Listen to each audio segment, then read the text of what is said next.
أعوذ بالله من الشيطان الرجيم. ومن يشاقق الرسول من بعد ما تبين له الهدى ويتبع غير سبيل المؤمنين نوله ما تولى ونصله جهنم وساءت مصيرا۔ اور جو شخص سیدھا رستہ معلوم ہونے کے بعد پیغمبر کی مخالفت کرے اور مومنوں کے رستے کے سوا کسی اور رستے پر چلے تو جدھر وہ چلتا ہے ہم اسے ادھر ہی چلا دیں گے اور قیامت کے دن اسے جہنم میں داخل کریں گے اور وہ بری جگہ ہے۔ الحمدللہ رب العالمین والصلاة والسلام على اشرف الانبیاء والمرسلین وعلى آلہ واصحابہ اجمعین ومن تبعهم بإحسان الى یوم الدین، اما بعد۔ باب مجانبة اہل الاہواء وبغضهم۔ قال ابو داود حدثنا مسدد قال حدثنا خالد بن عبد الله قال حدثنا يزيد بن ابي زياد عن مجاهد عن رجل عن ابي ذر رضي الله تعالى عنه قال قال رسول الله صلى الله عليه وسلم افضل الاعمال الحب في الله والبغض في الله۔ وقال حدثنا ابن السرح قال اخبرنا ابن وهب قال اخبرني يونس عن ابن شهاب قال فأخبرني عبد الرحمن بن عبد الله بن كعب بن مالك أن عبد الله بن كعب بن مالك وكان قائد كعب من بنيه حين عمي قال سمعت كعب بن مالك وذكر ابن السرح قصة تخلفه عن النبي صلى الله عليه وسلم في غزوة تبوك قال ونهى رسول الله صلى الله عليه وسلم المسلمين عن كلامنا أيها الثلاثة حتى إذا طال علي تصورت جدار حائط أبي قتادة وهو ابن عمي فسلمت عليه فوالله ما رد علي السلام ثم ساق خبر تنزيل توبته۔ باب ترك السلام على أهل الأهواء۔ قال أبو داود حدثنا موسى بن إسماعيل قال حدثنا حماد قال أخبرنا عطاء الخراساني أن يحيى بن يعمر عن عمار بن ياسر قال قدمت على أهلي وقد تشققت يداي فخلقوني بزعفران فغدوت على النبي صلى الله عليه وسلم فسلمت عليه فلم يرد علي وقال اذهب فاغسل هذا عنك۔ وقال الترمذي وقال أبو داود حدثنا موسى بن إسماعيل قال حدثنا حماد عن ثابت البناني عن سمية عن عائشة أنه اعتل بعير لصفية بنت حيي وعند زينب فضل ظهر فقال رسول الله صلى الله عليه وسلم لزينب أعطيها بعيرا فقالت أنا أعطي تلك اليهودية فغضب رسول الله صلى الله عليه وسلم فهجرها ذا الحجة والمحرم وبعض صفر۔ کتاب السنہ کے دو باب ہم پڑھ چکے تھے، آج دو باب ایک ساتھ ہم پڑھیں گے۔ وجہ یہ ہے کہ یہ دونوں باب ایک دوسرے سے ملتے جلتے ہیں، مسئلہ بنیادی مسئلہ ایک ہی ہے دونوں کا، اور ان دو باب میں کئی حدیثیں ہمارے سامنے آئیں گی۔ پہلا باب ہے بدعتیوں سے بچ کر رہنے، الگ رہنے اور ان سے نفرت کے بیان میں، اور دوسرا باب ہے بدعتیوں کو سلام کر دینا چھوڑنا، یعنی بدعتیوں کو سلام نہ کرنے کے بیان میں، بدعتیوں سے سلام و کلام ترک کرنے کے بیان میں۔ اس میں جو حدیثیں آئی ہیں پہلے میں ان کا ترجمہ کر دیتا ہوں تاکہ آپ کے ذہن میں حدیثیں رہیں، قصے واقعات جو مختلف رہے ہیں وہ ذہن میں رہیں، پھر اس کے بعد تفصیلی جو باتیں ہو سکتی ہیں ہم لوگ کریں گے۔ سب سے پہلے اہل بدعت سے پرہیز کرنے، بچنے اور ان سے نفرت کرنے کا جو باب ہے اس میں امام ابو داود نے دو حدیثیں نقل کی ہیں۔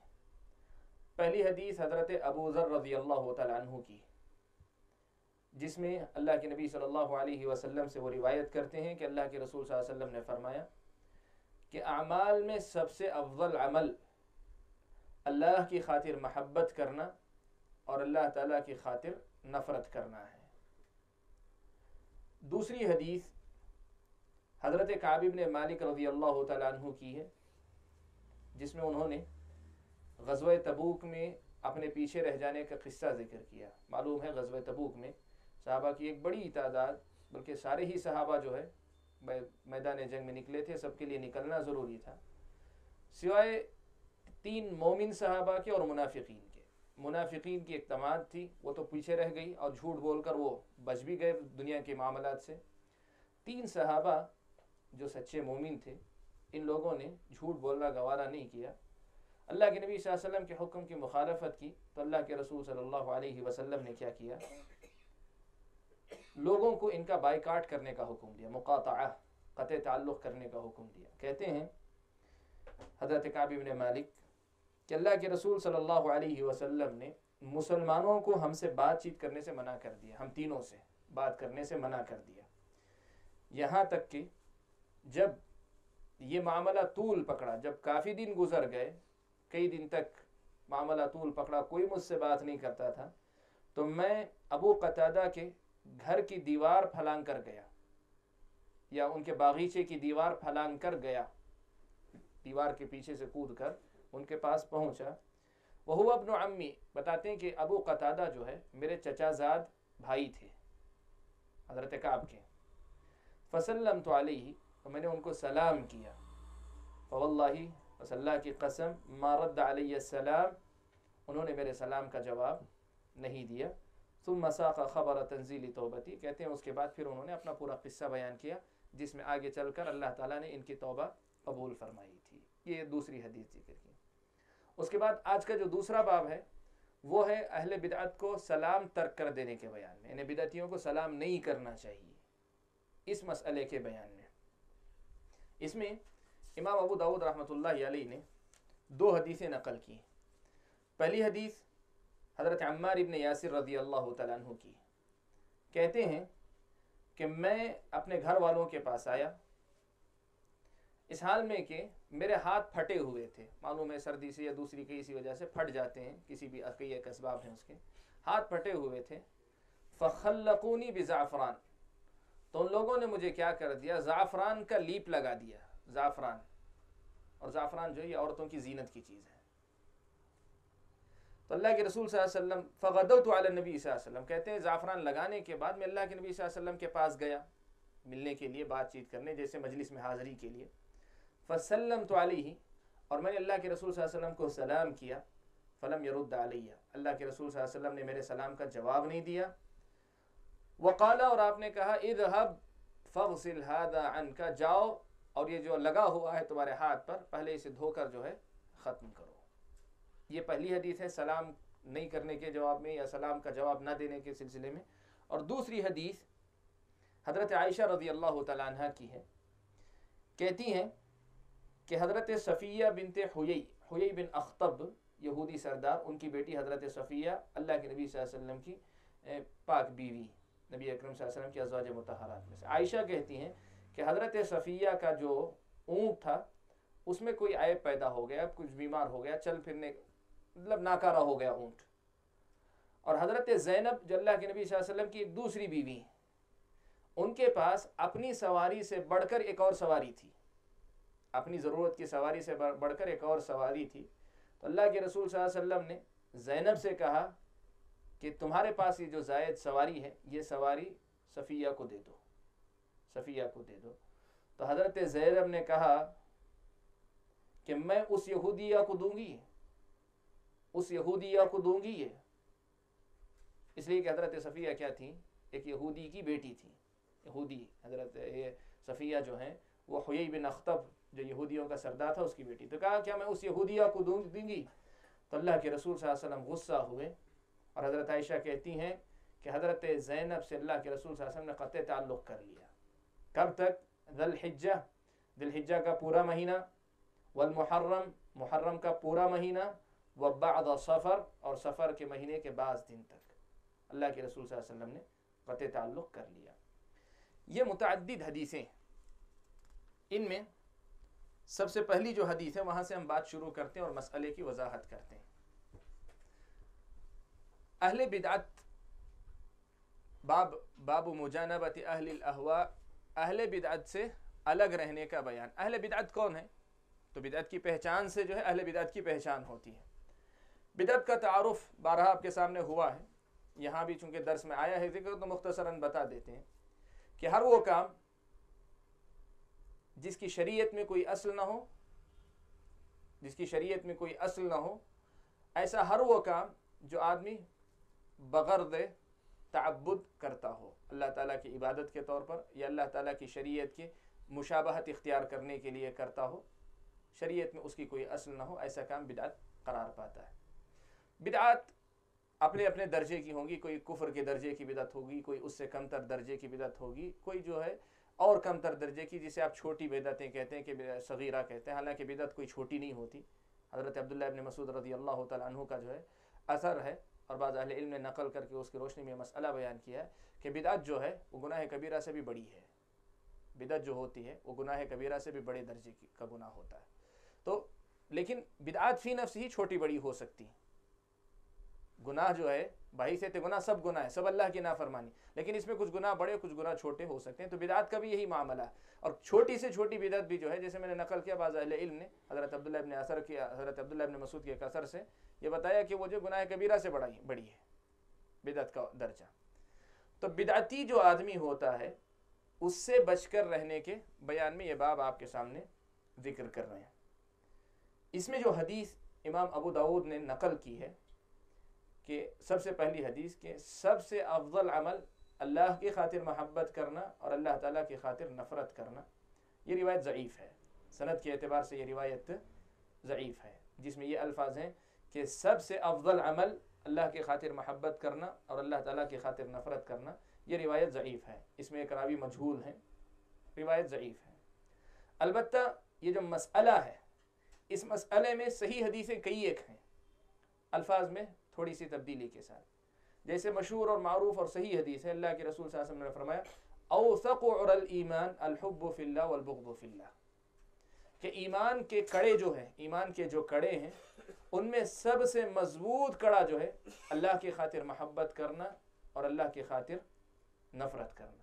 تو اللہ کی خاطر محبت کرنا، اللہ تعالیٰ کی خاطر نفرت کرنا سب سے افضل عمل ہے، یہ روایت ضعیف ہے، لیکن اللہ کی خاطر محبت کرنا اور اللہ تعالیٰ کی خاطر کسی سے نفرت کرنا یہ ایمان کا سب سے مضبوط کڑا ہے، یہ صحیح روایت ہے۔ مسئلہ جو تھا وہ مسئلہ اپنی جگہ پہ ثابت ہے۔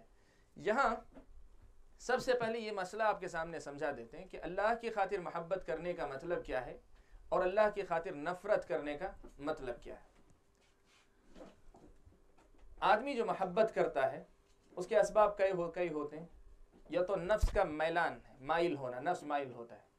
کیسے مائل ہوتا ہے؟ کسی کی خوبی دیکھ کر مائل ہوتا ہے، چاہے ظاہری خوبی، خوبصورتی جسے آپ کہیے، یا جسمانی ساخت کی بات کیجیے ظاہری خوبی، یا کوئی باطنی خوبی اس کے اخلاق وغیرہ میں خوبی دیکھ کر مائل ہوتا ہے۔ میلان، نفس مائل ہوتا ہے، انسان کا نفس جو ہے وہ اللہ تعالیٰ نے اسے پیدا کیا ہے اچھی چیزوں کو پسند کرنے کی صفت کے ساتھ، تو جو چیز اچھی ہوتی ہے اس کو دیکھ کر نفس اس کی طرف مائل ہوتا ہے۔ تو محبت میلان کی وجہ سے بھی کی جاتی ہے، یا محبت کی جاتی ہے کسی کے حسن سلوک سے متاثر ہو کر، اس کا احسان ہے یا اس پر احسان کرنے کے لیے اس کی طرف آدمی محبت کرتا ہے۔ کہتے ہیں کہ جو ہے اسباب محبت کے کئی ہو سکتے ہیں، لیکن ساتھ ہی محبت کا ایک سبب یہ بھی ہو سکتا ہے کہ یہ بندہ اللہ کا بندہ ہے، یہ شخص اللہ کا بندہ ہے، اور میری اس سے جو محبت ہے اس وجہ سے ہے کہ یہ اللہ کا بندہ ہے۔ ہمیں اللہ سے محبت ہے، یہ ایمان کی اساس ہے، بنیاد ہے۔ اللہ سے محبت نہ ہو تو ایمان مکمل نہیں، ایمان ہی نہیں آدمی کا، اگر اللہ تعالیٰ پر ایمان نہ ہو، بندے اللہ تعالیٰ سے محبت نہ ہو۔ اور اللہ سے محبت کا لازمی تقاضا یہ ہے کہ جو اللہ کے خاص بندے ہیں ان سے محبت کی جائے، اور ان سے محبت کی جائے جن سے اللہ محبت کرتے ہیں، یہ اس کا لازمی تقاضا ہے۔ تو الحب فی اللہ کا مطلب یہ ہے کہ کسی بھی بندے سے صرف اس لیے محبت کی جائے، صرف اس لیے محبت کی جائے کہ وہ بندہ اللہ کا بندہ ہے، چاہے کسی ایک خوبی کی وجہ سے یا اس کی 10 خوبیوں کی وجہ سے۔ جیسے فساد کے زمانے میں، فساد سے مراد بگاڑ کے زمانے میں، کوئی آدمی جو ہے بگاڑ سے متاثر نہ ہو کر، جس زمانے میں ہم لوگ جیتے ہیں، جس عہد میں، جن حالات میں ہم جیتے ہیں، اس میں بہت ساری ایسی چیزیں ہیں کہ آدمی کو جو ہے ان پر عمل کرتے ہوئے دیکھیں تو آدمی کو خوشی محسوس ہوتی ہے کہ واقعی یہ بندہ جو ہے اللہ تعالیٰ کا بندہ لگتا ہے۔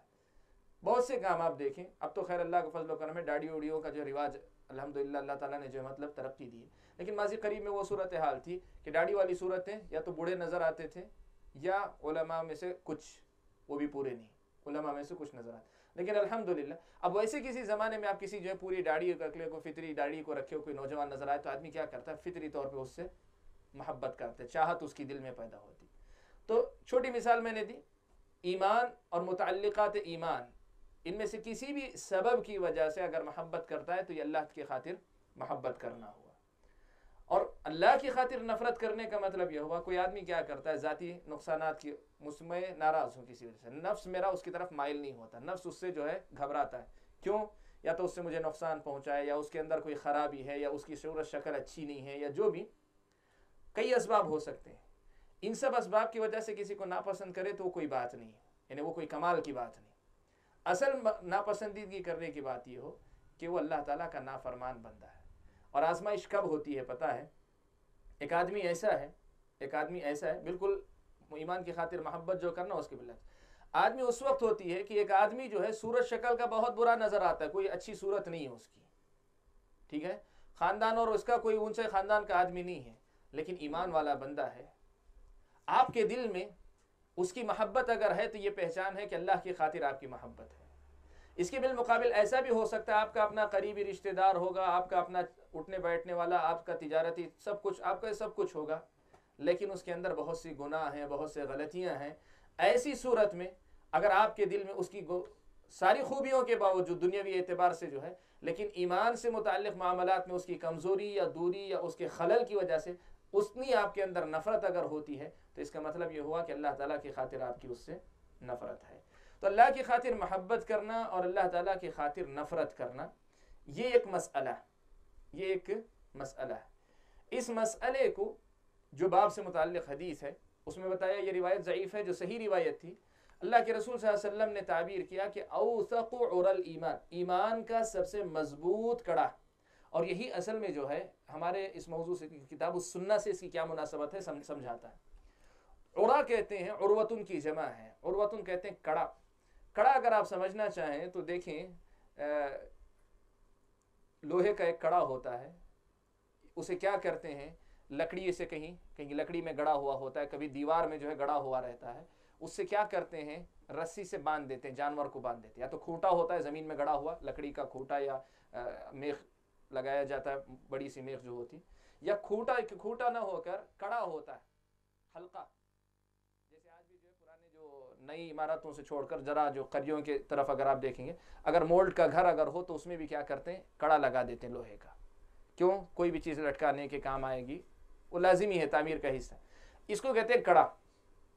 کڑے سے آدمی کیا کرتا ہے، کوئی چیز باندھ دیتا ہے تو یہ احساس ہوتا ہے کہ وہ جانور چھڑا کر نہیں بھاگے گا، مضبوطی سے جو ہے مطلب بندھا ہوا ہے یہ جانور، یا جو چیز آپ باندھ رہے ہیں وہ چیز پوری طریقے سے مضبوطی سے بندھی ہوئی ہے. تو ایمان کا کڑا یعنی کچھ ایسی باتیں ہیں کہ اگر آدمی ان کو اپنا لے تو گویا مطلب یہ ہوا کہ اس نے اپنے ایمان کو کڑے سے باندھ دیا. اب یہ ایمان چھوٹ کر نہیں بھاگے گا، اب ایمان جو ہے چھوٹ کر نہیں بھاگے گا. کچھ ایسی چیزیں ہیں کہ اگر وہ آپ کرتے ہیں تو اس کا مطلب یہ ہوا کہ آپ نے اپنے ایمان کو کیا کر دیا، کڑے سے باندھ لیا ہے. اب یہ ایمان چھوٹ کر بھاگے گا نہیں، جیسے بندھا ہوا جانور جو چھوٹ کر باندھے گا نہیں. تو یہ مطلب یہ ہوا جس آدمی کو اپنے ایمان کی حفاظت کرنی ہے، جو اپنے آپ کو اپنے ایمان کو محفوظ رکھنا چاہتا ہے، اس کے لیے ضروری ہے کہ جو کڑا ہے اس سے اپنے آپ کو باندھ لے. یہ مفہوم ہے اس کے اندر. تو اللہ کے نبی نے کہا اوثق عر الایمان، تو ایمان کے باندھے جانے کے جو کڑے ہیں ان میں سب سے مضبوط کڑا جو ہے یہ صفت ہے کہ بندہ اللہ کی خاطر محبت کرنا سیکھے، اللہ کی خاطر نفرت کرنا سیکھے. بڑا اہم مسئلہ ہے، اس کو آپ محسوس کیجئے. صرف ایک چیز ہوتی ہے سن لینا، اور ایک چیز ہے اس کو سمجھ کر جو ہے اپنی دل و دماغ میں اتار لینا. دیکھیں یہ بات یاد رکھیں، برائی کا ایک بہت واضح موقف ہے. برائی جب آتی ہے، برائی جب ظاہر ہوتی ہے، آدمی جب تک اس کا انکار کرتا ہے، اس کے اوپر رد کرتا ہے، اس کے بارے میں جو ہے گفتگو کرتا ہے، اس سے لوگوں کو ڈراتا رہتا ہے، برائی کسی حد تک انسان کے دل میں باقی رہتی ہے.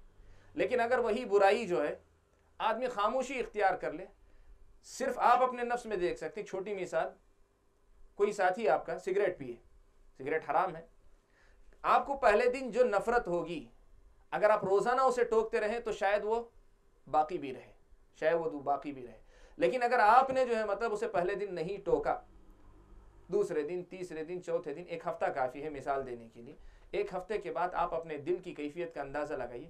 پہلے دن اسے سگریٹ پیتے دیکھ کر جو آپ کو برائی کا احساس ہوا تھا، کہ ایک ہفتے کے بعد آپ کے دل میں وہ احساس باقی رہتا ہے؟ کبھی نہیں ہوتا. یہ دنیا کا مسلمہ اصول ہے. برائی جو ہے اپنا اثر ضرور دکھاتی ہے. تو اللہ کے رسول صلی اللہ علیہ وسلم نے یہ بات بیان فرمائی کہ ایمان آپ کے پاس اس وقت محفوظ رہے گا جب ایمان والوں سے محبت کرنا سیکھیں، اور جو لوگ جو ہے ایمان سے جتنے دور ہیں ان سے اتنی نفرت کرنا سیکھیں. یہ بہت اہم مسئلہ ہے، بہت اہم مسئلہ. دنیا کے پاس آج اصول یہ ہے کہ آدمی کا ایمان اس کا اپنا مسئلہ ہے، آدمی کا ایمان اس کا اپنا پرسنل مسئلہ ہے. انسانیت کی بنیاد پر سب سے محبت ہونی چاہیے، محبت ہونی چاہیے. دیکھیں دو چیزوں میں بہت واضح فرق ہے. ایک چیز ہے کسی کے ساتھ حسن سلوک کرنا، حسن سلوک کرنا. اسلام نے جو ہے کیا کیا؟ اسلام نے جو ہے سب کے ساتھ حسن سلوک کرنے کا حکم دیا، اچھی طرح پیش آنے، جہاں معاملہ ہو اچھی طرح معاملہ کرنا، اس کا حکم دیا. تو ایک جانور کے ساتھ، کتے کے ساتھ بھی جو حسن معاملہ کی تعلیم شریعت نے دی. اور ایک چیز ہے محبت کرنا، اور محبت میں جو ہے اپنا لینا، اسے اپنے سے چمٹا لینا، اپنے قریب رکھنا، اپنے ایسا معاملہ اس کے ساتھ رکھنا کہ اپنا اوڑھنا بچھونا اس کے ساتھ آپ کر لیں. یہ جو ہے محبت کا اونچا مقام ہے. ان دو معاملات میں بڑا فرق ہے. شریعت نے حسن معاملہ سب کے ساتھ کرنے کا حکم دیا، اور انسانیت کی بنیاد پہ جہاں بھی ضرورت پیش آئے گی، انسانیت کی بنیاد پہ حسن معاملہ سب کے ساتھ ہوگا. لیکن محبت کا مقام انسانیت کا جو معاملہ ہوتا ہے اس سے بہت اونچا درجہ ہے، اور وہ درجہ جو ہے ایمان اور کفر کی بنیاد پر دیا جائے گا، تقوی اور جو ہے مطلب گناہ کی بنیاد پر دیا جائے گا. محبت یا اس کا جو ہے درجہ، یہ بہت واضح فرق ہے. اس کو آپ ذہن میں رکھیں. بہت سے لوگ جو اس مسئلے کو نہیں سمجھتے ہیں کہ جو ہے ختم ہو جائے گی.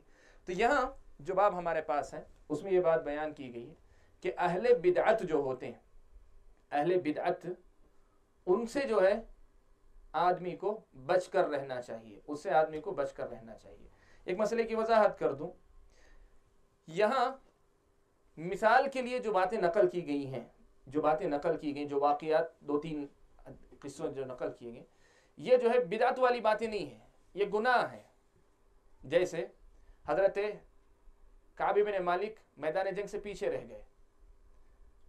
حضرت عمار ابن یاسر عورتوں کی خوشبو، جو عورتوں کی زینت کی جو چیز تھی وہ اپنے ہاتھ پہ لگا کر آ گئے. حضرت زینب نے کیا کیا؟ حضرت صفیہ کو ان کا جو پچھلا دین تھا، جس دین پر وہ پہلے تھیں مسلمان ہونے سے پہلے، اللہ کے نبی کی زوجیت میں آنے سے پہلے، اس دین کے حوالے سے تانا دیا. یہ میں کوئی بدعت نہیں، یہ سب گناہ کے کام ہیں، یہ سب گناہ کے کام ہیں. لیکن امام ابو داؤد رحمۃ اللہ علیہ نے ان حدیثوں کو لا کر جن کا تعلق گناہوں سے ہے استدلال کیا ہے بدعت کے لیے. کیوں؟ دو یہ ہیں.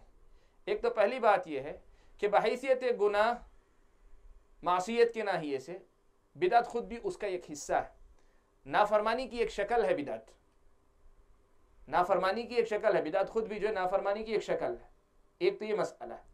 دوسرا مسئلہ یہ ہے کہ بدعت گناہ سے کہیں زیادہ سنگین چیز ہے، گناہ سے کہیں زیادہ خطرناک چیز ہے. جب اللہ کے نبی صلی اللہ علیہ وسلم نے گناہ کے معاملے میں صحابہ کے ساتھ اتنی سختی برتی ہے تو بدعت کے معاملے میں بدرجہ اولا سختی ہوگی. سمجھ رہے ہیں نا یہ مسئلہ؟ تو یہاں قصے جو نقل کی گئے ان کا تعلق گناہ سے ہے، لیکن استدلال کہاں سے؟ دو طریقے سے کر سکتے ہیں. یا تو یہ کہ معصیت بھی گناہ کی ایک شکل ہے، یہاں تو نیکی ہے یا برائی ہے. برائی کی ایک شکل جو ہے، جس طرح زنا ایک برائی ہے، قتل ایک برائی ہے، جوا ایک برائی ہے، ایسے بدعت بھی، کفر بھی، یہ ساری چیزیں جو برائی ہی ہیں. تو گناہ کی ایک شکل ہے، اس حیثیت سے استدلال ہے، یا پھر اس حیثیت سے استدلال ہے کہ یہ گناہوں سے اونچی چیز ہے بدعت. جیسے میں نے حضرت عبداللہ ابن مسعود کا اثر نقل کیا، تو یہ گناہوں کی ایک، جب گناہوں پہ نکیر ہے تو بدعت پر بدرجہ اولا زیادہ سختی کے ساتھ انکار کیا جائے گا. یہ مسئلہ ہے. اب یہاں آپ کے سامنے جو ہے کچھ مسائل ذکر کر دیتا ہوں. پہلا مسئلہ یہ، اہل بدعت کے ساتھ معاملے کے اندر نفرت ہونی چاہیے، اہل ایمان کے ساتھ محبت ہونی چاہیے، ایک مسئلہ ہے. لیکن یہ مسئلہ ساتھ میں آپ سمجھیں کہ ایک طرف ایسا ہو سکتا ہے ایک آدمی صرف ایمان والا ہو اور ایک آدمی صرف بدعتوں والا ہو یا صرف گناہوں والا ہو. مسئلہ بہت واضح رہے گا، ایمان والے سے محبت ہی محبت ہے، کفر والے سے یا گناہ جس کے پاس ہیں اس سے نفرت ہی نفرت ہے، ایک سمجھ میں آتی ہے چیز، واضح مسئلہ ہے. لیکن مسئلہ آتا ہے وہاں جہاں پر ایک انسان ایمان والا بھی ہے، ساتھ میں اس کے اندر بعض بدعتیں بھی ہیں، یا ایمان والا ہے ساتھ میں اس کے اندر کچھ دوسرے گناہ بھی ہیں. یہ جو ہے اصل میں کہتے ہیں جو ہے مطلب اصل جو ہے امتحان کا مقام ہوتا ہے. اس مسئلے میں آ کر جو مسئلہ یہ ہے کہ ایمان جو بالکل ایمان کا مسئلہ ہو، جو بالکل کفر کا مسئلہ ہو، اس میں لوگ غلطی کا شکار نہیں ہوئے. لوگوں نے کیا کیا؟ کہا کہ تو جو کافر ہے کافر سے دوستی نہیں ہو سکتی، جو بالکل ایمان والا اس سے تو محبت، اس سے نفرت نہیں ہو سکتی، یہ بات کہہ دی. لیکن یہ جو مسئلہ ہے کہ ایک آدمی کے اندر ایمان ہے، کلمے کا اقراری ہے، بہت ساری چیزیں، نمازوں کا پابند ہے، سب ہے، لیکن بدعتیں بہت ساری موجود ہیں، تو یہاں جو ہے لوگ دو طرف ہو گئے. کچھ لوگوں نے صرف ایمان کا پہلو دیکھا تو کہا کہ ایک آدمی مسلمان ہے، مسلمان ہو تو جو مسلمان سے محبت ہی ہو سکتی، نفرت نہیں ہو سکتی. دھڑلے سے تقریروں پہ تقریریں کیے جاتے ہیں، اللہ ایک ہے، رسول ایک ہے، قرآن ایک ہے، پھر کیوں جو اس سے نفرت؟ اس سے تو صرف محبت ہی ہونی چاہیے. دوسری طرف کچھ لوگوں نے کیا کیا؟ اس کی بدعتوں کو دیکھا تو یہ کیا کہ بدعت سے اتنی نفرت کی، اتنی نفرت کہ بدعتی کے ساتھ جو ایسا تعلق ہونا چاہیے. بسا اوقات کافر سے اتنی نفرت نہیں ہے جتنی جو ہے اس بدعتی سے نفرت ہے، اور یہ دونوں غلط ہیں، یہ دونوں موقف جو ہے غلط ہیں. اس سلسلے میں اہل علم نے بڑا ہی اچھا اصول دیا ہے، بڑا اچھا اصول دیا ہے. علامہ ابن تیمیہ رحمۃ اللہ علیہ وغیرہ نے اس مسئلے میں، موالات کا جو مسئلہ ہے، اس مسئلے پہ، ولا اور برا کا مسئلہ، اس مسئلے پہ گفتگو کرتے ہوئے یہ بڑا اچھا مسئلہ بتایا ہے کہ اہل ایمان، اہل السنہ والجماعہ کا طریقہ یہ ہوتا ہے کہ وہ ایمان والوں سے ایمان کی بنیاد پر محبت رکھتے ہیں اتنی جتنا ان کا ایمان ہے، اور ان سے نفرت کرتے ہیں اتنی جتنے ان کے اندر قابل نفرت چیزیں ہیں. یہ پرسنٹیج والی بات ہے. آپ جو ہے مطلب ایک جائزہ لیں کہ ایک آدمی جو ہے، ایک ایسا آدمی ہے جس کے عقیدے کے اندر، معاملات کے اندر، منہج کے اندر کوئی خلل نہیں ہے، لیکن عمل کے اندر کوتاہی بہت زیادہ ہے، غلطیاں کرتا ہے، گناہ. ایک ایسا آدمی ہے جس کے عمل میں کوئی کوتاہی نہیں لیکن اس کے اندر بعض بدعتیں ہیں. تو آپ جو ہے کتنی محبت کرنا، کتنی اس سے نفرت کرنا، یہ دونوں مسئلوں کو طے کرنے سے پہلے گناہ کا درجہ متعین کریں. شریعت کی نظر میں اس کے گناہ یا اس کی غلطی کا درجہ کیا ہے. جس درجے کا گناہ ہے اتنی ہی نفرت کرنا ہے. اس سے بڑھ کر اگر آپ نفرت کریں گے، غلطی کریں گے، اس سے کم کریں گے تب بھی آپ غلطی کریں گے. اور محبت کا مسئلہ بھی ویسے ہی، محبت کا مسئلہ بھی ایسا ہی ہے. اسی لیے رافضہ کے پاس جو ہے، رافضہ یعنی شیعہ جو ہے، شیعہ کے پاس ایک مسئلہ تھا. وہ کہتے تھے کہ آل بیت سے محبت اس وقت تک نہیں ہو سکتی جب تک کہ صحابہ سے برات کا اعلان نہ کیا جائے. لا ولا الا بالبراء، الا بالبراء کہتے ہیں کہ اہل بیت سے محبت کا اظہار اس وقت تک نہیں ہو سکتا جب تک صحابہ سے نفرت کا اعلان نہ کیا جائے. اہل سنہ والجماعہ نے کہا کہ غلط بات ہے، یہ اصول ہی غلط ہے. ہمارے پاس جو ہے مطلب ولا اور برا دونوں جو ہے مطلب ساتھ اکٹھا بھی ہو سکتے ہیں. بیک وقت کسی آدمی کے اندر بعض حیثیتوں سے وہ محبت کا مستحق ہوگا، بعض حیثیتوں سے وہ نفرت کا مستحق ہوگا. تو اہل بدعت کا جہاں مسئلہ آتا ہے، اہل بدعت کا جہاں مسئلہ آتا ہے، اس مسئلے کو ذہن میں رکھیں کہ محبت اور نفرت بیک وقت کسی آدمی کے اندر اکٹھا ہو سکتے ہیں لیکن حیثیتیں الگ الگ ہوں گی، اور موقف، صورتحال جیسی ہوگی ویسا اس کے ساتھ معاملہ کیا جائے گا. یہ جو ہے بہت ہی واضح مسئلہ ہونا چاہیے. ایک بات. تیسری بات جو بہت زیادہ اہم ہے وہ یہ سوال یہ ہے کہ نفرت جو اہل بدعت سے کی جاتی ہے وہ کیوں کی جاتی ہے، کیوں کی جانی چاہیے، نفرت کا سبب کیا ہے. اس میں جو ہے ایک مسئلے کو آپ سمجھیں. پہلی بات تو وہ واضح ہو چکی کہ اللہ کے رسول صلی اللہ علیہ وسلم کا لایا ہوا جو دین ہے اس سے جب اسے جو ہے مطلب تعلق نہیں ہے، اس میں نئی نئی بدعتیں ایجاد کر رہا ہے تو وہ نفرت کا سبب ہے. اس کی لائی بدعت اس کی نفرت کا سبب ہے. لیکن ان سے جو بچنے کا معاملہ ہے، یہ بچنے کا معاملہ کیوں، اس کے اندر جو ہے مطلب کیا چیز مقصود ہے. تو سب سے پہلی بات، ان سے نفرت کرنا ایمان کا حصہ ہے. ایمان کے ایک حکم کے طور پر ہم اس پر عمل کریں گے. اہل بدعت سے نفرت کی ایمان کا ایک حکم ہے. اور دوسری طرف اس کا بھی خیال رکھیں گے کہ اہل بدعت سے جو بچنے کا حکم دیا گیا ہے اس میں تین پہلو ہو سکتے ہیں. تین پہلو ہو سکتے ہیں. یا تو بچنے والا، یا بدعتی، یا پھر جو ہے عوام. تین میں سے کسی ایک کی مصلحت اس کے اندر مقصود ہوگی، اور تینوں میں سے کسی ایک کو کا بھی نقصان ہو سکتا ہے. تو پھر اہل بدعت سے بچنا جو ہے واجب ہو جاتا ہے. وضاحت کرتا ہوں اس چیز کی.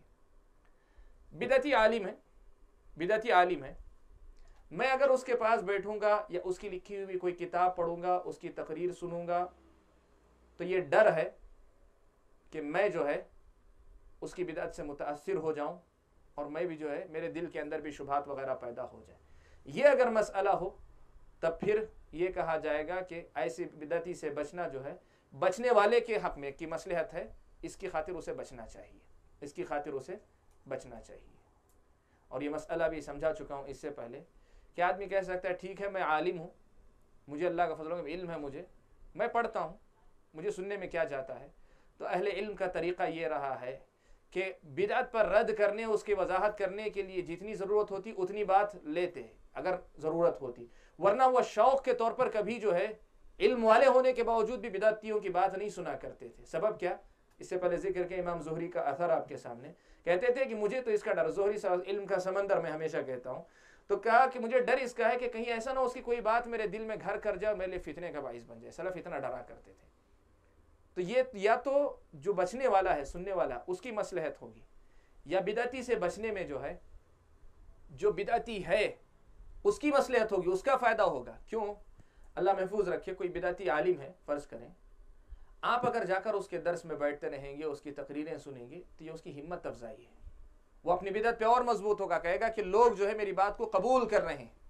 اس کے بجائے اگر آپ اس سے دور رہیں گے، لوگ اس سے ہٹیں گے، اس کی غلطی کی وجہ سے، اس کی بدعت کی وجہ سے لوگ اس سے جو قطع تعلق کریں گے، تو وہ کیا کرے گا؟ سوچے گا کہ کیوں لوگ مجھ سے دور ہو رہے ہیں. ہو سکتا ہے لوگوں کے اس سے دور رہنے کی وجہ سے وہ اپنی بدعت سے توبہ کر کے سنت کی طرف آ جائے.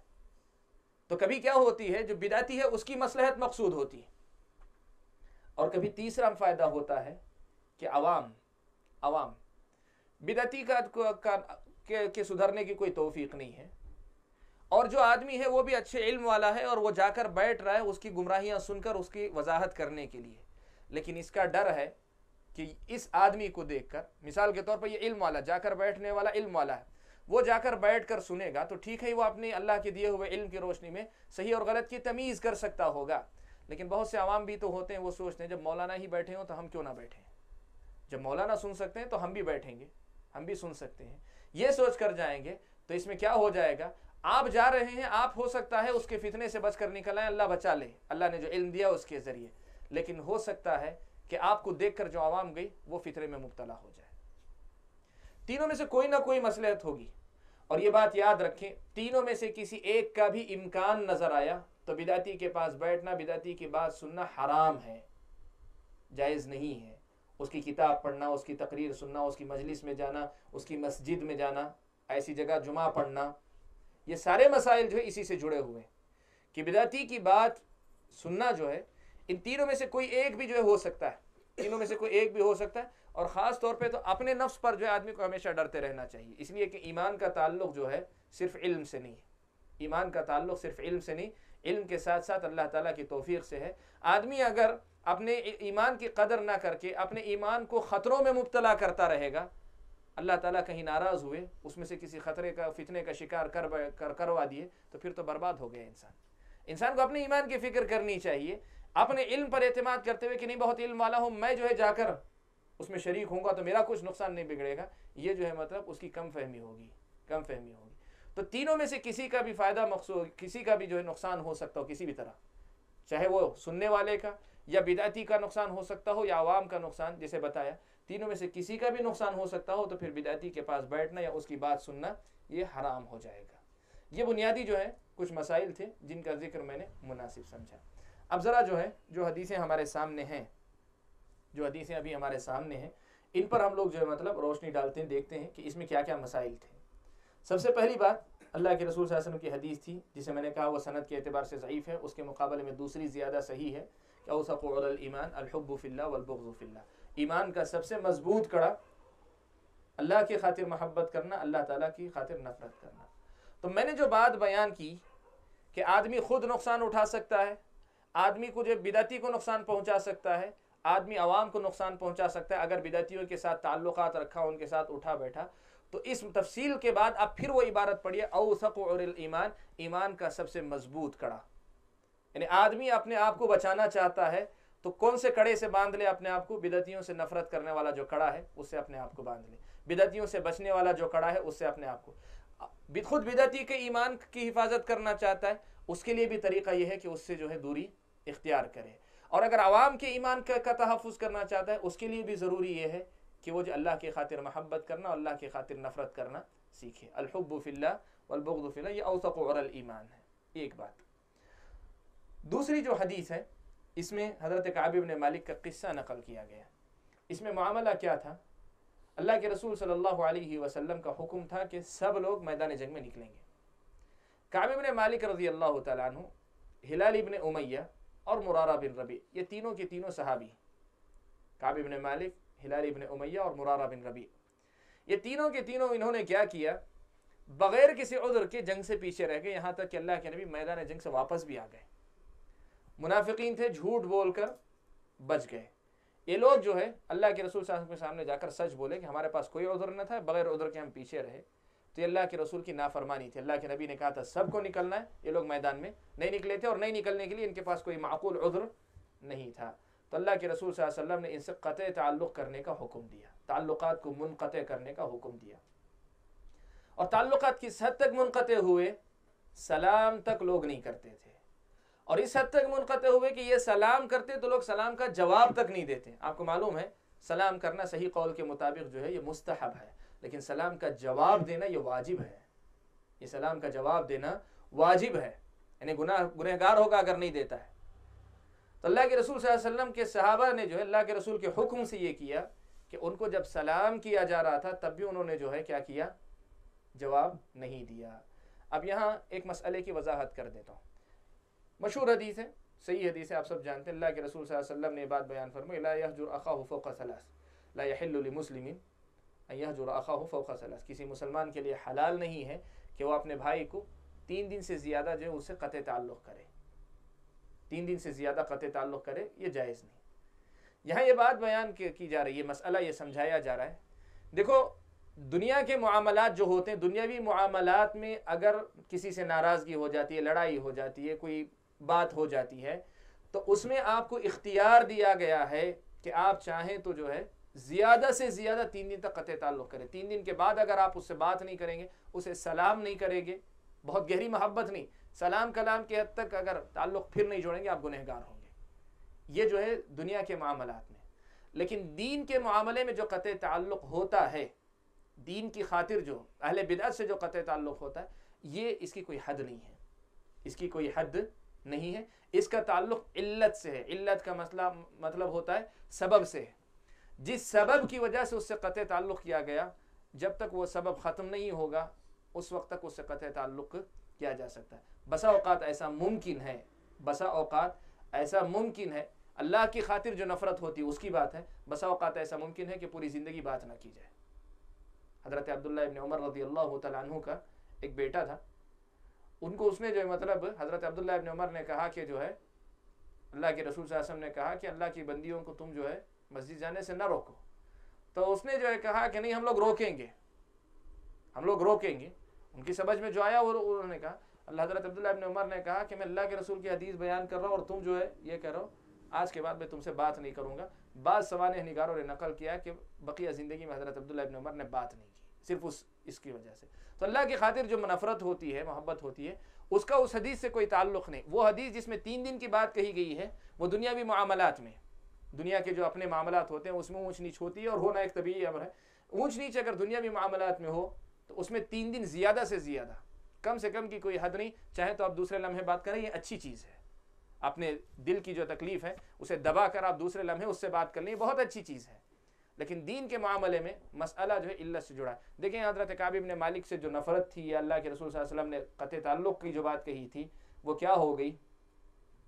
وہ جو ہے 40 دن تک جاری رہی. پھر 40 دن کے بعد اللہ کے رسول صلی اللہ علیہ وسلم نے حکم دیا کہ ان کی بیوی تک ان سے جو الگ ہو جائے، بیویاں تک الگ ہو جائیں. تو پھر مزید 10 دن، پورے 50 دن تک بائیکاٹ کیا گیا ان کا، کعب بن مالک وغیرہ. تو نافرمانی کی وجہ سے جو ہے ان سے ان کا بائیکاٹ ہوا تھا. یہ مسئلہ اس حدیث میں معلوم ہوتا ہے. اس کے بعد دوسرا باب ہے باب ترک السلام علی اہل الاہواء. اہل اہواء بدعتیوں کو سلام کرنے یا سلام کا جواب دینے کے ترک کر دینے کے بیان میں.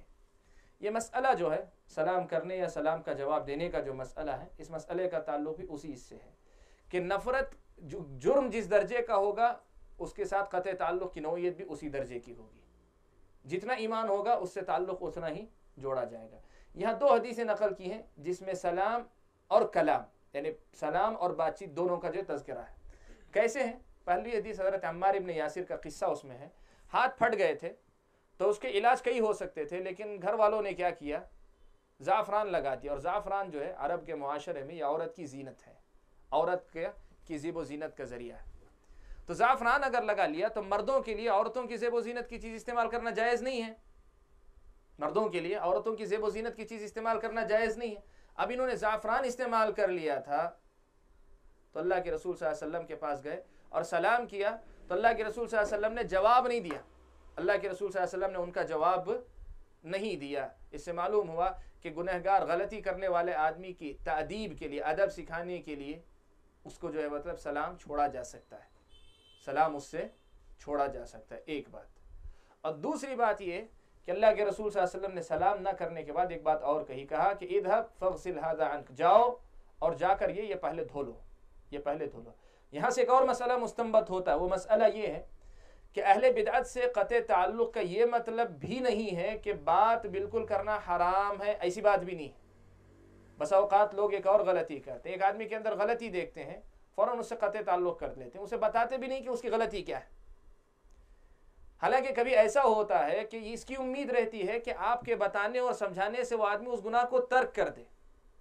یہ امید اگر باقی ہو تو آدمی کو جو ہے مطلب قطع تعلق سے بڑھ کر جو ہے اس کا یہ کرنا چاہیے اس مسئلے کو. جیسے جو حضرت عمار ابن یاسر کے بارے میں معلوم تھا کہ اللہ کے نبی کو اگر حکم دوں گا تو یہ عمل کریں گے. اللہ کے رسول نے آگے بڑھ کر کہا، سلام کا جواب نہیں دیا اور یہ نہیں کہ آپ اس پر نہیں چھوڑ دیا کہ وہ خود اپنی طرف سے کریں. نہیں، اللہ کے نبی نے کہا اذهب، جاؤ، فاغسل هذا عنك، جا کر اپنے ہاتھ دھل لو، یعنی یہ جو زعفران لگایا ہے اس کو دھل دو.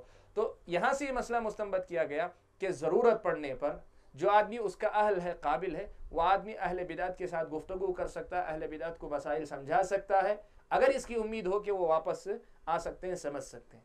یہ مسئلہ نہیں قطع تعلق کا کہ آپ جو ہے مطلب بالکل کنارہ کش ہو جائیں، نہیں، ایسا کوئی مسئلہ نہیں ہے. یہ ایک بات خاص طور پہ بتائے گی. اور چوتھی اور آخری حدیث جو اس میں اس مسئلے کے تحت آئی ہے وہ حضرت صفیہ اور حضرت زینب کا واقعہ. دیکھیں یہ مسئلہ ہے کہ ایک آدمی، گناہ کیا تھا اس میں؟ غلطی. حضرت زینب سے اللہ کے رسول صلی اللہ علیہ وسلم تقریباً 2.5 مہینہ آپ کہہ سکتے ہیں، اس لیے کہ ذی الحجہ اور محرم 2 مہینے مکمل اور سفر کے مہینے کے کچھ دن تک اللہ کے نبی نے حضرت زینب سے بات چیت نہیں کی، قطع تعلق کر لیا. قطع تعلق تقریباً 2.5 مہینے تک. سبب کیا؟ حضرت صفیہ کے بارے میں غلط بات کہی. اور غلطی کیا تھی؟ اور اس سے یہ مسئلہ تو معلوم ہوا کہ جو آدمی غلطی کرتا ہے اس کی تادیب کے لیے اس کے لیے قطع تعلق کیا جا سکتا ہے، چاہے وہ بیوی کیوں نہ ہو، جیسے اللہ کے رسول صلی اللہ علیہ وسلم نے اپنی بیوی کے ساتھ، حضرت زینب کے ساتھ کیا. لیکن یہاں جو ایک اور بات ہے، ایک مسئلہ یہ بھی معلوم ہوتا ہے کہ ایک آدمی پرانی کسی گناہ میں تھا، وہ گناہ سے توبہ کر کے آیا ہے، پرانی کسی غلطی پر تھا، اس غلطی سے توبہ کر کے آیا ہے، حالات کیسے ہی کیوں نہ ہو اس پرانی غلطی کا حوالہ کبھی نہیں دینا چاہیے. یہ بہت اس دور کا یا ہمارے زمانے میں جو ہم جو لوگوں کو دیکھتے ہیں، اس زمانے کے لوگوں کا جو ہے مطلب ایک بہت ہی اہم مسئلہ ہے. یہ مسئلہ جو گرچہ جو ذرا باب سے ہٹیں گے ہم، لیکن اس مسئلے پہ تنبیہ ضروری ہے، اس لیے میں کہا. دیکھیے ایک آدمی جو ہے بہت کچھ کیا ہوگا، اللہ محفوظ رکھے، کوئی جو ہے مطلب زانی رہا ہوگا، اللہ محفوظ رکھے، کوئی شرابی رہا ہوگا، کوئی چور رہا ہوگا، لیکن ایک آدمی توبہ کر کے آیا، ظاہری اعتبار سے لگتا ہے کہ وہ چھپ کر کے آیا ہے، تو آج سے جو ہے اللہ کے نبی نے کہا التائب من الذنب کمن لا ذنب له، گناہ سے توبہ کرنے والا ویسا آدمی جیسے جس کے پاس کوئی گناہ ہی نہیں ہے. وہ چھوڑ کر آ گیا تو پرانے مسئلے پہ اسے کبھی تانا نہیں دینا چاہیے. اللہ کے نبی غصہ کیوں ہوئے؟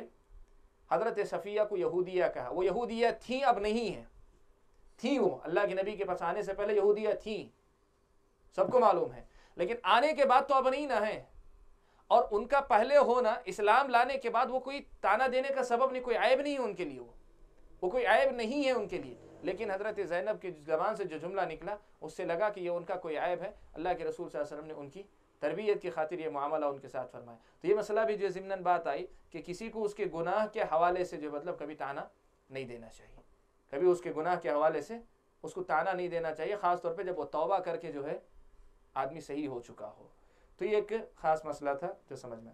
تو آج کے درس میں باتیں بہت ساری ہو سکتی تھیں، میں نے بہت کوشش کی، اس لیے کہ اہل بدعت کے ساتھ معاملات کا تعلق کا جو مسئلہ ہے یہ خود ایک بہت لمبا باب ہے، بہت وسیع باب ہے. لیکن بنیادی مسئلہ جو کتاب السنہ سے جڑ کر جو ہم لوگوں کو ابتداءً سمجھنا تھا وہ یہ کہ ایمان کی یا سنت کی جو حفاظت ہو سکتی ہے، جو جس کی خاطر ہم پڑھ رہے ہیں، کہ ہم اس صحیح طریقے پر اپنے آپ کو رکھیں گے جس طریقے پر اللہ کے نبی نے اپنی امت کو چھوڑا تھا، اس طریقے پر باقی رہنے کے لیے جن جن چیزوں کی ضرورت تھی، جیسے میں بتایا گزشتہ ہفتے کہ محکم اور متشابہ کے فتنے میں محکم کے پیچھے چلنے والے، متشابہ کو محکم پر محمول کر کے سمجھنے والے، یا متشابہ کا مسئلہ اللہ کے حوالے کرنے والے بن کر چلو، یہ ایک ذریعہ ہے اپنے آپ کو سنت پر قائم رکھنے کا۔ ویسے ہی ایک مسئلہ یہ بھی بتایا جا رہا ہے کہ اہل بدعت کے ساتھ معاملہ کرتے ہوئے اس بات کا خیال رکھنا چاہیے کہ یہ مسئلہ آپ کا دین کا مسئلہ ہے، آپ کے دین کا مسئلہ ہے، یہ بھی جو ہے آپ کی سنت، آپ کی جو ہے کہ منہج، آپ کے طریقے کے تحفظ کا طریقہ ذریعہ ہے۔ ایک تو یہ عبادت ہے کہ فی نفسی، اس کے ذریعے اللہ تعالیٰ کی خوشی اور اللہ تعالیٰ کی رضا یا اللہ تعالیٰ کی ناراضگی حاصل ہوتی ہے، اور اس کے ساتھ ساتھ یہ سبیب، یہ وسیلہ ہے، ذریعہ بھی ہے کہ اللہ تبارک و تعالیٰ نے یہ طریقہ، یا اللہ کے رسول نے یہ طریقہ دیا ہے کہ اہل بدعت سے بچ کر رہے اگر آپ کو اپنے ایمان کو بچانا ہے۔ اوثق عور الایمان، ایمان کا سب سے مضبوط کڑا اللہ کی خاطر محبت کرنا اور اللہ کی خاطر نفرت کرنا، یہی جو ہے کتاب و سنہ سے اس کا تعلق ہے۔ یہ دونوں جو باتیں ہیں، سلام و کلام کی بات ہو یا ان سے الگ رہنے کی بات ہو، اس کا تعلق اسی حیثیت سے جو ہے کتاب و سنہ سے ہے کہ ہماری سنت یا ہمارے دین یا ہمارا جو عقیدہ، ہمارا جو منہج ہے، اس کی حفاظت کا ذریعہ ہے یہ اصول، یہ جو بیان کیا گیا۔ تو آج چونکہ باب میں جو باتیں ضروری تھیں وہ یہیں پر ختم ہوتی ہیں، تو ہم لوگ آج کے درس کو یہیں پر روک لیتے ہیں، پھر انشاءاللہ اگلے ہفتے ایک نیا باب انشاءاللہ ہم لوگ پڑھتے ہیں۔ جی، کچھ لوگ کہتے ہیں کہ کفار سے تب تک غصہ یا نفرت نہ رکھو جب تک ان تک دعوت نہ پہنچے۔ ایک مسئلہ جو ہے ولا اور برا کا مسئلہ، چونکہ بدعت کی بات آئی، الحب فی اللہ والبغض فی اللہ، تو بدعت سے آگے بڑھ کر جو ہے کفر کی بات آئی۔ دیکھیے ایک مسئلہ یاد رکھیے، کافر جو حقیقی معنوں میں اللہ تعالیٰ کے پاس کافر قرار پاتا ہے، جس کو ہم جہنمی، مخلد فی النار، یہ سب کچھ کہتے ہیں، قرآن میں واضح طور پر اللہ نے کہا وما كنا معذبین حتی نبعث رسولا، ہم کسی کو بھی عذاب دینے والے یہاں تک کہ جو ہے اس کے پاس رسول نہ بھیج دیں۔ اس سے اہل علم نے یہ قاعدہ مستنبط کیا ہے یہ کہ جب تک آدمی پر حجت قائم نہیں ہوتی تب تک اس پر حکم لاگو نہیں ہوتا، یعنی جب تک اس پر حجت قائم نہیں ہوتی اس کے جو ہے واقعی کفر اور اس کے لازمی نتائج جتنے وہ سب لاگو اس پر نہیں ہوتے، یہ ایک عام قاعدہ مستنبط کیا۔ لیکن اس قاعدے کو بہت سے لوگ جو ہے غلط انداز سے سمجھتے ہیں، اور وہی نہ سمجھنے کی وجہ سے یہ مسئلہ جو ہے عام طور پہ سوال پیدا ہوتا ہے۔ اہل علم یہ مسئلہ بڑی وضاحت کے ساتھ بیان کیا ہے کہ جس آدمی کی اصل ایمان ہے، جس آدمی کی اصل ایمان ہے، اس کی اصل جو ہے ایمان ہی سمجھی جائے گی، ایمان کے معاملات ہی اس کے ساتھ کیے جائیں گے۔ ہاں اس کے بعد کچھ اضافی چیزیں آتی ہیں تو پھر ایمان کے جو حقوق ہیں، ایمان کی بنیاد پر جو اسے فوائد حاصل ہو سکتے اس سے محروم کرنا شروع کیا جائے گا، اس سے محروم کرنا شروع کیا جائے گا۔ اس کے یعنی محروم کرنا جائے گا مطلب اصل یہ کہ ایمان کی وجہ سے اس سے محبت ہوگی، بدعت ہے اس کے اندر تو پھر اس بدعت کی وجہ سے اتنی نفرت کا مستحق ہوگا، ایک اور بدعت کا، ایک اور گناہ کا پتہ چلا تو اس کی نفرت میں اور اضافہ ہوگا اور اضافہ ہوگا، اس وضاحت کے ساتھ کہ اصل ایمان اس کی ہونے کی وجہ سے محبت کی بنیاد جو وہ قائم رہے گی۔ ایسے ہی بالکل اس کے برعکس یہ قاعدہ ہے، یاد رکھیے کہ جو آدمی جو ہے کفر سے انتساب رکھتا ہو، باپ کافر ہے، کافر گھرانے میں پیدا ہوا، اپنی نسبت کفر سے رکھتا ہے، کسی بھی ہندو کسی بھی مذہب سے کافرانہ، جس کے شریعت میں جس مذہب کو کفر قرار دیا گیا، جس طریقے کو، جس کام کو کفر قرار دیا، اس سے اگر اس کی وابستگی ہے تو اصل یہی ہے کہ کفر ہے، اور کفر کی بنیاد پر اس سے نفرت اور اس کے جملہ احکام کفر کے نافذ کیے جاتے رہیں گے۔ پھر تفصیل آئے گی کہ آدمی کے اندر اگر نفرت نہ کرنے کا کوئی سبب ملتا ہے، مثال کے طور پہ پتہ چلا کہ کوئی آدمی ایسا آدمی ہے کہ اسے کبھی کسی نے اسلام کے بارے میں بتایا ہی نہیں ہے، تو ایک انڈیویجول مسئلہ ہے، وہاں جو ہے آپ کہیں گے کہ نہیں، اس کو ابھی جو ہے وہ ایک کافر جو ایک دشمن اسلام کی حیثیت سے جسے نفرت ہوتی اس کا یہ مستحق نہیں ہے، یہ تفصیل بعد میں آئے گی۔ یہاں تھوڑا سا فرق ہے، یہ جو بات کہہ رہے ہیں اس میں اور ہم جو کہہ رہے ہیں اس میں بہت تھوڑا سا فرق ہے۔ ان کی گفتگو کا مطلب یہ ہوگا کہ انسانوں سے سب سے جو ہے مطلب اصل میں جو محبت ہی محبت ہوگی، سوائے اس کافر کے جس پر حجت قائم ہوگی اس سے نفرت کی جائے گی۔ اور میں جو تفصیل بیان کر رہا ہوں اس کا مسئلہ یہ ہوگا کہ جو مومن ہے اصل اس سے محبت ہوگی، جو کافر ہے اصل سے نفرت ہوگی۔ تو اصل کیا ہے یہ بدل جاتی ہے، اور صحیح مسئلہ یہ کہ کافر جو ہے اس کے جملہ احکامات اس کے اپنے مذہب، اپنے انتصاب کے اعتبار سے نافذ ہوتے چلے جائیں گے۔ اور یہ مسئلہ اگر واقعی ہمارے سامنے وضاحت آتی ہے، کوئی آدمی ایسا ہے کہ اس کے پاس حجت قائم نہیں ہوئی، تو ہم حجت قائم کرنے کی کوشش کریں گے، بقیہ احکام کہ وہ جہنمی ہے، مخلد فی النار نہیں ہے، یہ سب تفصیلات ہم باہر کریں گے۔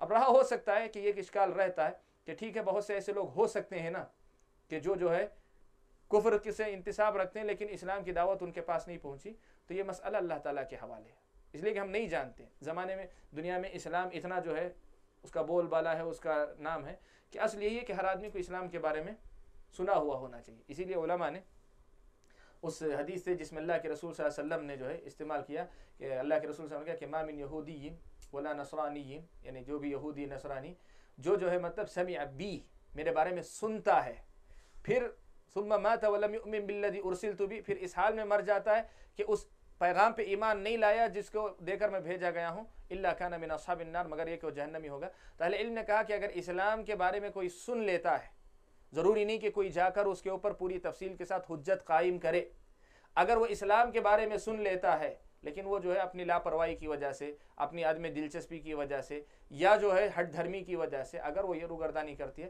تو یہ اس کی یہ جو ہے حجت نہیں بنے گی، اسلام کی یہ پہنچ جانا جو ہے وہ اس کے لیے کافی ہے۔ تو فرق بس تھوڑا سا ہے، اصل جو ہے کفر ہے تو پھر کفر کے احکام نافذ ہوں گے، اصل ایمان ہے تو اسلام کے احکام نافذ ہوں گے، پھر اس کے بعد تفصیل آتی جائے گی جیسے جیسے معاملات کی تفصیل آئے گی۔ واللہ اعلم بالصواب۔ جب اہل بدعت سے بات نہیں کریں گے تو ان کو دعوت کیسے دیں گے؟ میں نے اسی لیے وہ نقطہ جو ہے واضح کیا، سوال کر رہے ہیں کہ جب اہل بدعت سے بات نہیں کریں گے تو پھر ان کو دعوت کیسے دیں گے، تو اسی لیے میں نے حضرت عمار ابن یاسر کی اس روایت میں رک کر اس مسئلے کی طرف توجہ دلائی کہ بات نہیں کریں گے کا یہ مطلب نہیں کہ ان کو دعوت نہیں دیں گے، اہل بدعت سے بات نہیں کریں گے کا مطلب نہیں کہ دعوت نہیں دیں گے۔ میں نے جیسے کہا نا، دعوت اگر دیتے ہیں تو اس کا فائدہ ہے، آپ کا فائدہ ہے، سب ہے۔ بدعتی کا انکار آپ کر رہے ہیں تو آپ کے ایمان کا تحفظ ہے، بدعتی کو انکار کر رہے ہیں تو بدعتی کو اس کے ایمان کی درستگی کی فکر کر رہے ہیں، بدعتی کو دعوت دے رہے ہیں، 4 لوگوں کے سامنے پتہ ہے کہ آپ جا کر اس کی بات نہیں سن رہے ہیں، اس کو سمجھانے گئے ہیں، عوام کو بھی پتہ چلے گا یہ آدمی غلط ہے۔ تو اللہ کے رسول صلی اللہ علیہ وسلم کی اس حدیث سے میں نے واضح طور پہ نقطہ ذکر کیا کہ اہل بدعت سے بات نہیں کرنے والی بات کا یہ مطلب ہرگز نہیں کہ ان کو دعوت نہیں دیں گے، دعوت بالکل دیں گے، لیکن بس یہ ہونا چاہیے کہ دعوت دینے والا کون ہوگا، کب دے گا، کتنی دعوت دے گا، دعوت کے اصول آداب کیا ہیں، اس کا جو خیال رکھنا ضروری ہے۔ ہر آدمی جو بدعتی کو دعوت دینے کے قابل نہیں ہوتا، بلکہ بسا اوقات ایسا ہوتا ہے کہ وہ جاتا ہے، سمجھتا ہے مجھے جو علم ہے میں بدعت کا خاتمہ کروں گا، اس کی بدعت کا خاتمہ تو نہیں کرتا، 10 نئے شبہات لے کر یہ واپس لوٹتا ہے، ایسا بھی ہوتا ہے۔ تو اس لیے جو ہے جو منہج کے جو اصول ہیں، صحیح منہج کے جو اصول ہیں، ان اصولوں کی روشنی میں دعوت کا کام بالکل ہونا چاہیے، بالکل جو اہل بدعت کو سمجھانا چاہیے، اور اصل یہی ہے کہ خیر خواہ الدین والنصیحہ کا تقاضا، کہ اصل یہ کہ ہم اس کی اصلاح کی فکر کریں، یہ نہیں کہ پہلے ہی دن سے جو قطع تعلق کر کے آپ بیٹھ جائیں، آپ سمجھیں کہ ہم نے حق ادا کر دیا، نہیں، اصل یہ کہ نصیحت کریں، نصیحت قبول نہیں کر رہا ہے تو پھر جو ہے وہ سارے احکام نافذ ہونا شروع ہوں گے۔ واللہ اعلم۔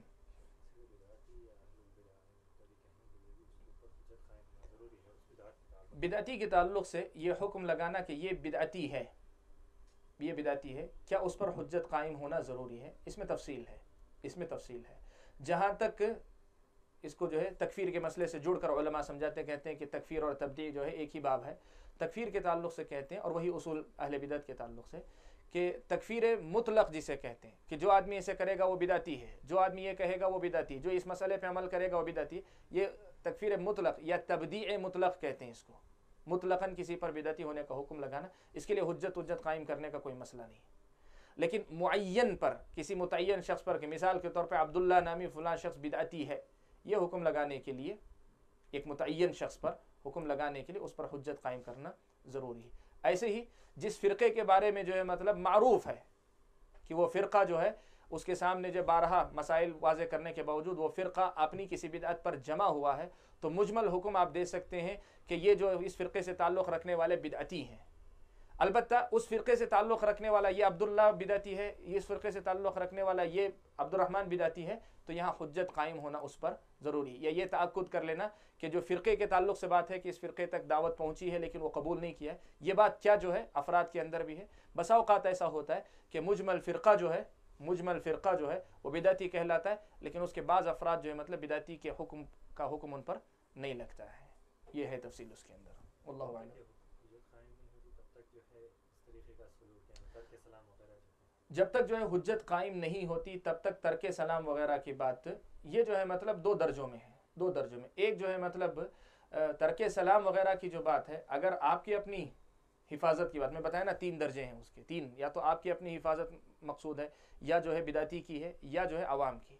اگر جو ہے مطلب ان میں سے کوئی بھی ایک ہوگی تو حجت قائم ہونے سے پہلے بھی آپ جو ہے اس پر یہ کریں گے، لیکن مقصد بدل جائے گا۔ آپ ترک سلام کی علت دیکھیں گے تو آپ حجت قائم ہونے کے بعد اگر کر رہے ہیں تو اس لیے کر رہے ہیں کہ جو ہے مطلب وہ جو ہے اس سلام کا مستحق نہیں ہے یا کلام کا مستحق نہیں ہے، ہمارے حسن معاملہ کا مستحق نہیں ہے. لیکن اس سے پہلے اگر آپ کر رہے ہیں تو اس لیے کر رہے ہیں کہ آپ کو اپنے آپ کو بچانا ہے یا عوام کو بچانا ہے. تو حالات کے اعتبار سے حکم بدلے گا، کوئی ایک حکم نہیں لگے گا، واللہ اعلم. لیکن وہی یہ بات اس وضاحت کے ساتھ رہے ذہن میں کہ اگر اس کی امید ہو کہ اس بدعتی کے ساتھ سلام کر کے جو ہے تعلق رکھ کے آپ اس کی بدعت سے اسے کھینچ کر لا سکتے ہیں تو پھر تعلقات رکھنا جو ہے وہ شریعت کا مقصود ہو سکتا ہے، اس وضاحت کے ساتھ. جی واللہ اعلم. حجر جو لفظ ہے جی وہ کب یہ متعین کیا جائے گا؟ جب اہل سنہ بائیکاٹ کریں گے یا خود بدعتیوں سے ہٹ کر اپنی حفاظت کر لیں تبھی؟ سمجھا نہیں، میں سوال نہیں سمجھا. حجر جو لفظ ہے، حجر جو لفظ ہے جی، تو وہ انسان پر کب ہم یعنی حجر کی تطبیق تنفیذ کب کریں گے، کب قطع تعلق کریں گے؟ حجر کے معنی جو ہے قطع تعلق کرنے کے. جی جب اہل ترک. سنہ اس کو بائیکاٹ کریں گے تب کریں گے یا جب وہ خود ہی بدعتیوں سے ہٹ کر اپنی حفاظت کرنے کے لیے الگ ہو جائے تب؟ اچھا یہ آپ سوال کرنا چاہ رہے ہیں، یعنی سوال ان کا یہ ہے کہ کیا جو ہے پورے اہل السنہ کی جماعت جو ہے مطلب اس کو الگ کر رہی ہے، جماعت اہل السنہ کی ہے اس کو الگ کر رہی ہے تب ہم جو ہے کریں گے، یا جو ہے مطلب وہ رہے گا ہم الگ ہو کر جو ہے قطع تعلق کریں گے؟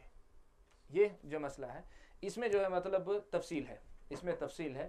اور اس تفصیل کو جو ہے مطلب واضح کرنا چاہیں تو ایسا ہے، دیکھیں کہ بسا اوقات بعض اہل علم نے مسئلہ نقل کیا ہے کہ بدعتی اگر جو ہے مطلب اہل سنہ کے دائرے میں ہے تب تو جو بہت ہی واضح ہے کہ اہل سنہ کے جو غلبہ ہے، سنت کا جہاں غلبہ ہے وہاں پہ اہل بدعت سے جو ہے پہلے ہی مرحلے سے جو ہے قطع تعلق کر لیں گے. لیکن اگر جو ہے مطلب غلبہ جو ہے اہل بدعت کا ہے وہاں جو ہے مطلب اہل سنت میں سے کوئی ہیں تب پھر جو ہے اس تفصیل کو سامنے رکھا جائے گا کہ تعلق رکھنے میں جو ہے مطلب سنت کا اور ہمارا فائدہ ہے یا قطع تعلق کرنے میں سنت اور ہمارا زیادہ فائدہ ہے. اس میں جو ہے مطلب تفصیل جو ہے سامنے رکھی جائے گی، اسی اعتبار سے کیا جائے گا. تو اس قسم کے عام ضابطے بنانے کے بجائے، عام ضابطے اس لیے کہ ضابطے جو کسی خاص سیاق میں بنا دیتے ہیں اس کی تنفیذ دوسری جگہ جا کر آپ کرنا چاہیں گے تو وہ صحیح نہیں بیٹھتے. تو بہتر طریقہ یہ ہوتا ہے کہ متعین سوال رکھا جائے کہ فلاں آدمی فلاں سچویشن میں اس صورت حال میں ہے تو اس کے لیے شریعت کا کیا حکم ہے.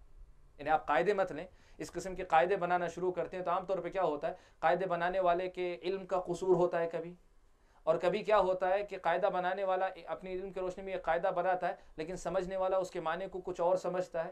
تو قاعدے کے پیچھے پڑھ کر جو ہے اس میں جو لے دے ہوتی رہتی ہے کہ یہ قاعدہ صحیح ہے یہ غلط ہے. اس پہ مت جائے قواعد پر، اس کے بجائے جو ہے مطلب عوام کے لیے بات کر رہا ہوں، اہل علم کے لیے البتہ قواعد کا مسئلہ رہے گا، لیکن عوام کے لیے جو ہے بہتر یہ ہے کہ یہ جو صورتحال ہے اس صورتحال میں جو ہے مطلب مجھے کیا کرنا چاہیے یہ اہل علم سے استفسار کرے. واللہ اعلم. حجر کے اصل معنی جو ہے مطلب ترک کے ہیں. حجر جو ہے ہے جیم رے، اس کے معنی حجر کے معنی ترک ہے. اسی سے ہجرت ہے جس میں آدمی جو ہے اپنے گھر بار کو یا کسی بھی چیز کو ایک جگہ کو چھوڑ کر دوسری جگہ جاتا ہے. حجر کے معنی ترک ہے. ترک جو ہے کئی قسم کا ہوتا ہے، سلام چھوڑ دیتے ہیں، بات چیت چھوڑ دیتے ہیں، تعلقات ترک کر دیتے ہیں، سب چیزیں. تو ایک حجر کا لفظ جو ہے اہل بدعت کے ساتھ قطع تعلق کے لیے یا بائیکاٹ کے لیے لفظ استعمال ہوتا ہے، چاہے کسی بھی درجے کا، صرف سلام کی حد تک یا بات چیت کی حد تک یا جو ہے قطع تعلق کلی طور پہ بائیکاٹ کی حد تک ہو، تینوں سب کے لیے لفظ استعمال ہوتا ہے. واللہ اعلم. شریعت جو ہے ہر مسئلے میں جو ہے آپ کو اسی کا حکم دیتی ہے کہ کچھ بنیادی اصول ہوتے ہیں ان کی جو ہے رعایت کیجیے. ہمیشہ جو ہے اس کا یہ رکھیے کہ شریعت کو یہ حکم دیتی ہے تو شریعت کا مقصود کیا ہے وہ بھی آپ کے سامنے ہونا چاہیے، وہ بھی جو ہے آپ کے سامنے ہونا چاہیے. آپ جو ہے قطع تعلق بھی کریں تو اس طرح کریں کہ وہ آدمی سمجھے کہ واقعی میری بدعت کی وجہ سے جو ہے مجھ سے نفرت کی جا رہی ہے. وہ ذاتی جو ہے مسئلہ یا جو ہے کوئی سیاسی پارٹی کی طرح جو ہے سیاست والی بات نہ سمجھے کہ میری پارٹی سے نہیں فلاں کی پارٹی سے، وہ سمجھے کہ میری بدعت کی وجہ سے. تو یہ سب چیزیں جو ہے بہت، یہ خود ایک مستقل باب ہے، جیسے میں پہلے ہی بولا کہ اہل بدعت کے ساتھ تعامل کا باب جو ہے بہت وسیع ہے.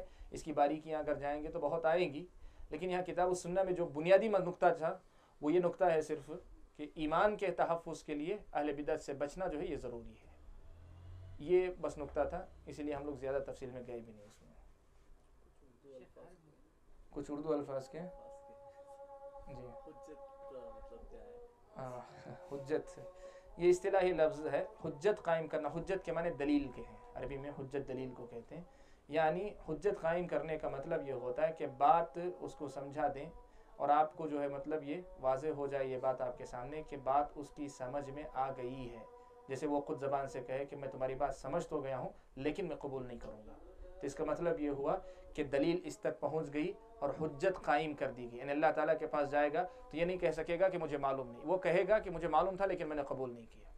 جیسے اللہ تعالیٰ نے جو ہے کہا جہنم میں وہ لوگ کہیں گے کہ جو ہے اے کاش کہ ہم لوگ رسولوں کی پیروی کر لیے ہوتے,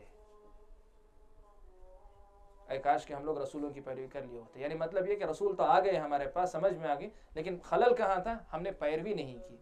تمنا یہ نہیں کریں گے کہ جو ہے مطلب اے کاش ہمارے پاس بھی رسول آئے تھے, یہ نہیں کریں گے.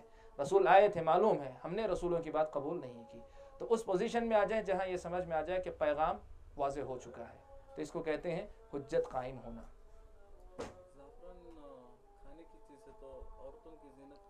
عرب کے لوگ بہت ساری چیزیں جو ہے اس زمانے میں استعمال کرتے تھے. زعفران جو ہے وہ زینت کے لیے استعمال کیا کرتا ہے. حضرت عبد الرحمن ابن عوف معلوم ہے آپ کو, جب اللہ کے نبی کے پاس آئے تو ان کے کپڑے پر جو زعفران کا نشان جو ہے لگا ہوا تھا, یعنی پیلا رنگ زعفران کا لگا ہوا تھا. تو حضرت عبد الرحمن ابن عوف سے اللہ کے نبی نے پوچھے کہ مہیم یہ کیا ہے. تو عرب کے لوگ جو زعفران کو عورتوں کی زینت کے طور پہ استعمال کرتے تھے. واللہ اعلم.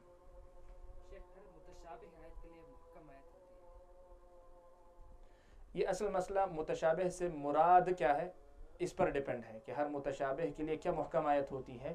تو یہ جو ہے مسئلہ جو ہے اس پر ڈیپینڈ کرتا ہے کہ متشابہ کا معنی کیا ہے, آپ کیا مراد لیتے ہیں اس پر.